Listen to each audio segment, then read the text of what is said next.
सबसे पहले बात करते हैं आजादी के बाद हुए सबसे पहले घोटाले की। दोस्तों ये बात है साल 1948 की। अभी देश आजादी हुआ था और हमने पहली फुर्सत में ही जीप घोटाला कर डाला। दरअसल कश्मीर में पाकिस्तान के हमले के बाद भारतीय सेना को जीपों की जरूरत थी। उस वक्त 300 पाउंड प्रति जीप के हिसाब से ब्रिटेन की एक कंपनी को 1500 जीपों का ऑर्डर दिया गया, लेकिन 1949 तक सिर्फ 155 जीपों की ही डिलीवरी हो पाई। इनमें भी ज्यादातर जीपों की क्वालिटी बहुत खराब थी। जांच की गई तो फर्जीवाड़े में ब्रिटेन में मौजूद भारत के हाई कमिश्नर वीके मेनन का नाम आया। मेनन साहब उस वक्त के प्राइम मिनिस्टर नेहरू जी के बड़े लाडले थे। मेनन ने लंदन में रहकर अपनी सेटिंग करनी शुरू कर दी थी। जब भारत को जीपों की जरूरत थी तो मेनन ने लंदन की एक ऐसी कंपनी से डील करवा दी जिस कंपनी में सिर्फ 2-3 लोग ही थे।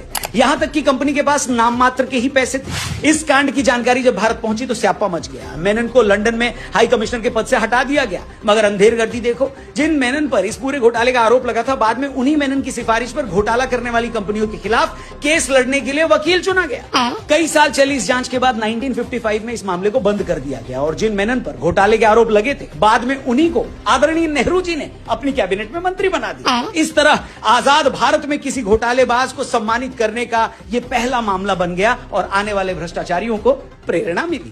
जीप घोटाले के बाद 1951 में साइकिल आयात घोटाला सामने आया। इसके बाद 1956 में बीएचयू फंड घोटाला हुआ। फिर 1958 में हरिदास मुंदड़ा मामला, 1960 में तेजा लोन स्कैम, 1963 में प्रताप सिंह कैरो स्कैम, 1965 में पटनायक कलिंग ट्यूब्स मामला, 1974 में मारुति घोटाला, 76 में कुओ ऑयल डील, 1981 में अंतुले ट्रस्ट, 1987 में एचडीडब्ल्यू दलाली मामला भी सामने आया।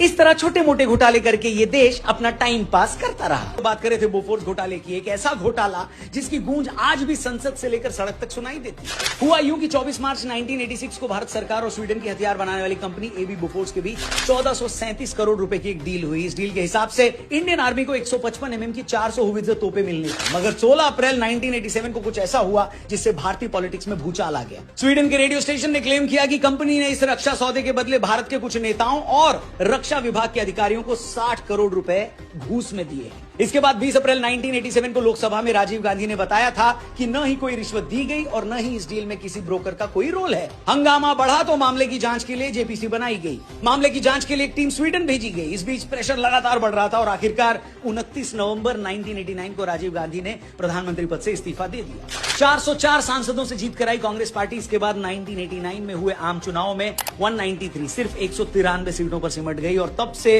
वो ऐसी गिरी कि आज तक संभल ही नहीं पाई। बोफोर्स कांड कांग्रेस के चरित्र पर उस धब्बे की तरह लग चुका है जिसके दाग वो आज तक नहीं छुड़ा पाए। जन जन की पुकार, मोदी संग बिहार।